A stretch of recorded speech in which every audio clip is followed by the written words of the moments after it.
kasih dalam anugerah Tuhan kita Yesus Kristus, Bapak Ibu, Bapak Oma, adik-adik, saudara-saudara dan anak-anak sekalian dimanapun saat ini berada.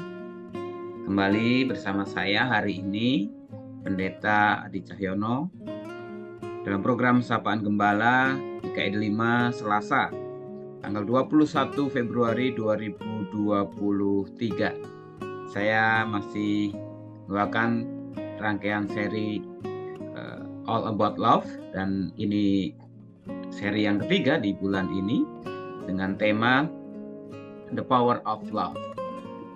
Tema ini mungkin tidak asing bagi kita, terutama kaum muda atau Bapak Ibu Saudara yang mengenal atau senang dengan lagunya Celine Dion ya, The Power of Love. Ya, lagu ini kurang lebih mau mengisahkan, menceritakan betapa luar biasanya kekuatan cinta itu. Tapi hari ini saya mengajak kita melihat kekuatan cinta itu bukan hanya dalam perspektif cinta antara laki-laki dan perempuan, tetapi cinta Tuhan. Sebelumnya mari kita berdoa. Terima kasih Tuhan, hari ini kembali kami akan bersama-sama membaca merenungkan bagian firman Tuhan dalam program Sapaan GKID 5. Sapaan Gembala GKID 5 hari ini membahas tentang The Power of Love. Tuhan berkati kami agar pembacaan firman dan permenungan ini boleh menolong kami untuk terus mengetahui apa yang menjadi kehendak Tuhan untuk kami lakukan. Kiranya Roh Kudus terus menolong kami. Dalam Yesus kami berdoa. Amin. Firman Tuhan yang saya pilih untuk kita jadikan dasar merenungkan tema ini yaitu dari 1 Korintus 13 ayat 1 sampai dengan ayat yang ke-13.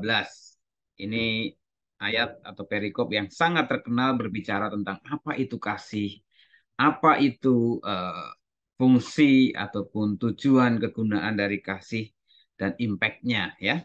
Kita baca demikian. Sekalipun aku dapat berkata-kata dengan semua bahasa manusia dan bahasa malaikat, tetapi jika aku tidak mempunyai kasih, aku sama dengan gong yang berkumandang dan canang yang gemerincing. Sekalipun aku mempunyai karunia untuk bernubuat dan aku mengetahui segala rahasia dan memiliki seluruh pengetahuan, dan sekalipun aku memiliki iman yang sempurna untuk memindahkan gunung, tetapi jika aku tidak mempunyai kasih, aku sama sekali tidak berguna. Dan sekalipun aku membagi-bagikan segala sesuatu yang ada padaku, bahkan menyerahkan tubuhku untuk dibakar, tetapi jika aku tidak mempunyai kasih, sedikit pun tidak ada faedahnya bagiku. Kasih itu sabar. Kasih itu murah hati, ia tidak cemburu, ia tidak memegahkan diri dan tidak sombong. Ia tidak melakukan yang tidak sopan dan tidak mencari keuntungan diri sendiri. Ia tidak pemarah dan tidak menyimpan kesalahan orang lain. Ia tidak bersuka cita karena ketidakadilan, tetapi ia bersuka cita karena kebenaran. Ia menutupi segala sesuatu, yang percaya segala sesuatu, mengharapkan segala sesuatu, sabar menanggung segala sesuatu. Kasih tidak berkesudahan.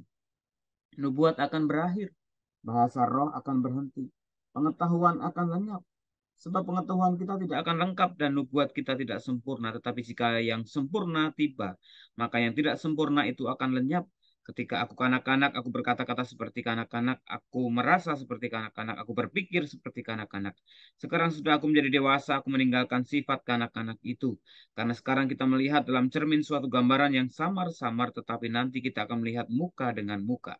Sekarang aku hanya mengenal dengan tidak sempurna, tetapi nanti aku akan mengenal dengan sempurna seperti aku sendiri dikenal. Demikianlah ketiga hal ini, yaitu iman, pengharapan, dan kasih, dan yang paling besar di antaranya ialah kasih. Demikianlah pembacaan firman Tuhan kita pada saat ini. Bapak sekalian, kasih itu begitu sangat sentral dan penting. Kalau minggu lalu kita diingatkan bahwa kasih adalah salah satu karakter dari Allah. Dan kasih adalah Allah itu sendiri. God is love. Di mana ketika kita menyatakan kasih, kita bukan hanya merasakan kasih Allah, tetapi Allah ada dalam diri kita sehingga kita mampu berbuat kasih. Hari ini kita diajak untuk menghayati bahwa kasih itu sungguh powerful, memiliki daya kekuatan yang luar biasa, memberikan impact perubahan bukan hanya pada diri kita sendiri, tetapi kepada orang-orang di sekitar kita. Namun kasih itu adalah kasih yang benar-benar dari Allah sendiri. Bukan perbuatan baik, bukan kepedulian yang palsu, semu. Kalau orang anak-anak sekarang bilangnya modus gitu ya, nggak tulus. Nah, hari ini dari kisah yang dituliskan oleh eh, Paulus kepada jemaat di Korintus, kita belajar untuk mengetahui bahwa kasih itu sesuatu yang sangat sentral.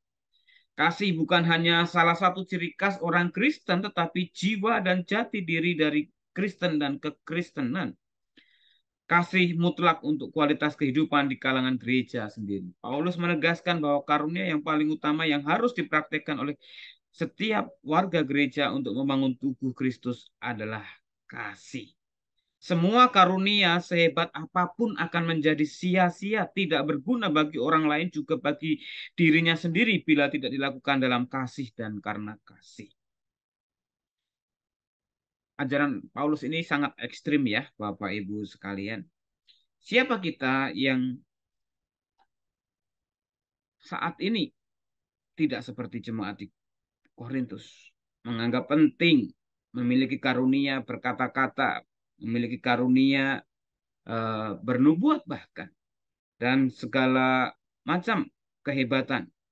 Paulus mengatakan bahwa itu semua memang perlu, penting dalam kehidupan sebuah jemaat. Tetapi ketika itu semua tidak dilakukan dengan dasar kasih, maka itu seperti gong yang gemerkumandang dan canang yang gemerincing. Di gong yang tidak memberikan manfaat dan gong yang gemerincing itu hanya bunyi yang sambil lalu, tidak ada maknanya, tidak memberikan impact perubahan. Nah, hari ini kita diajak untuk menghayati bahwa segala sesuatu yang kita kerjakan, termasuk ketika tadi Paulus memberikan contoh yang ekstrim ya, bahwa sekalipun aku membagikan segala sesuatu yang ada padaku, ayat 3, bahkan menyerahkan tubuhku untuk dibakar. Ini ekstrim banget ya. Tetapi jika aku tidak mempunyai kasih, sedikit pun tidak ada faedahnya.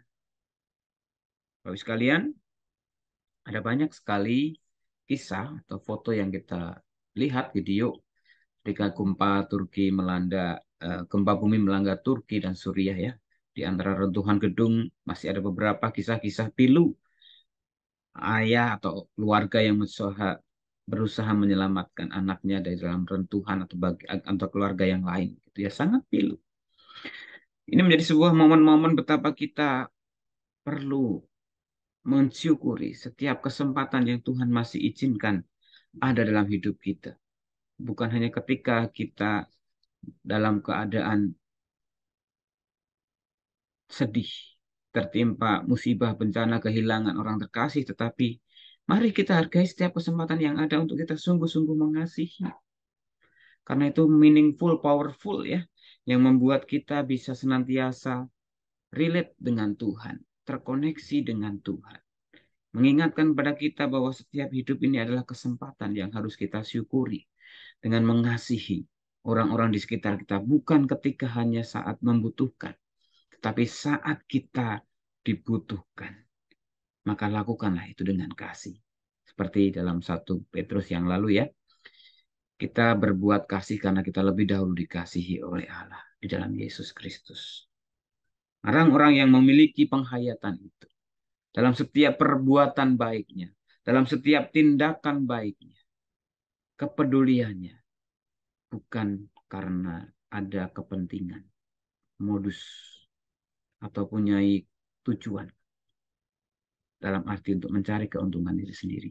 Tetapi setiap perbuatan kasih, tindakan baik ditunjukkan karena ada kekuatan yang telah mendorong dirinya, yaitu kasih Allah. Kasih Allah di dalam Tuhan Yesus Kristus yang sungguh nyata sudah dinyatakan bagi dunia. Dan dalam masa raya Paskah tahun ini kembali kita diajak untuk menghayatinya. Esok hari Rabu kita akan mengadakan ibadah Rabu Abu sebagai awal pertanda untuk kita memasuki masa raya Prapaskah, masa berpantang, masa bertarak, menahan diri dari segala kesenangan kenikmatan dunia, merasakan keprihatinan sebagai bentuk kita menghayati penderitaan Kristus, pengorbanan Kristus untuk keselamatan manusia. Menjadi kesempatan yang baik bagi kita. Bagaimana kasih Allah di dalam Kristus Yesus itu memampukan kita untuk menahan diri dari kesenangan dunia dan lebih memiliki kepekaan untuk peduli kepada orang-orang di sekitar kita yang membutuhkan uluran tangan kita, membutuhkan perhatian kita, membutuhkan semangat motivasi dari kita. Selamat memasuki masa Raya Paskah 2023, terutama memasuki masa Prapaskah, di mana kita akan berpantang, berpuasa, sehingga kita semakin sungguh-sungguh melihat, merasakan, mengalami kekuatan kuasa Allah, kasih Allah itu sungguh-sungguh nyata di tengah dunia ini, melalui diri kita, melalui hidup kita, melalui pemikiran, perkataan, dan perbuatan kita. Tuhan memberkati. Mari kita berdoa.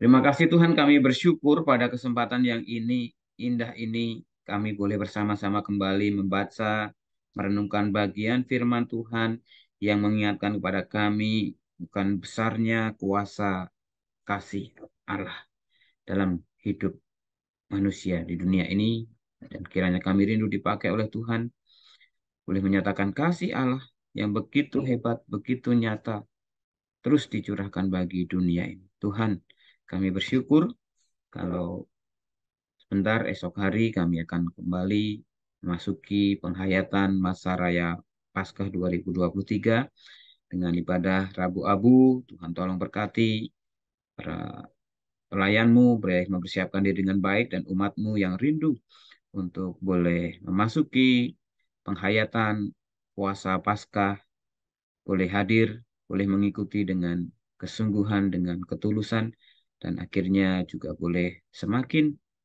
menghayati pengorbanan Kristus, penderitaan Kristus demi menyelamatkan dunia sebagai bukti kasihnya bagi dunia ini. Kami doa juga untuk panitia dalam mempersiapkan rangkaian masa raya Paskahnya, untuk aksi puasa Paskah, untuk ibadah-ibadah Prapaskah, dan juga pekan suci. Tuhan tolong berkati. Kami juga mau mendoakan untuk uh, program rapat kerja Majelis Jemaat beserta dengan badan pelayanannya yang akan dilaksanakan di Ukrida pada hari Sabtu 25 Februari mendatang. Tuhan tolong berkati agar ini menjadi kesempatan yang baik.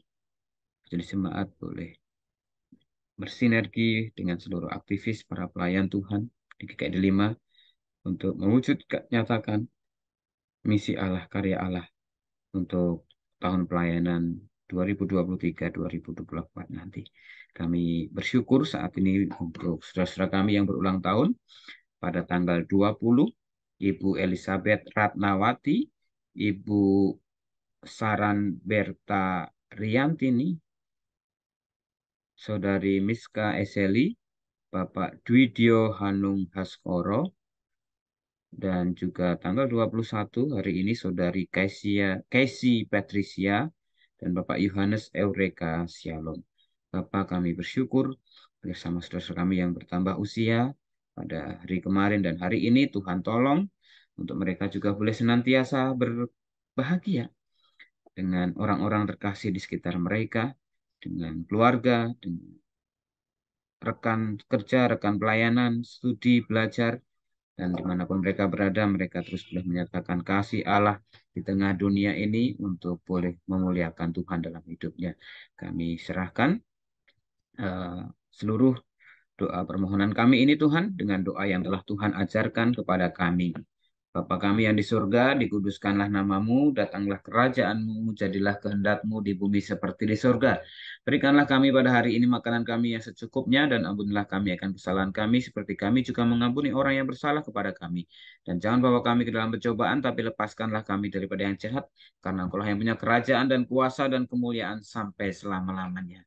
Majen kasih Tuhan, terimalah berkat Tuhan.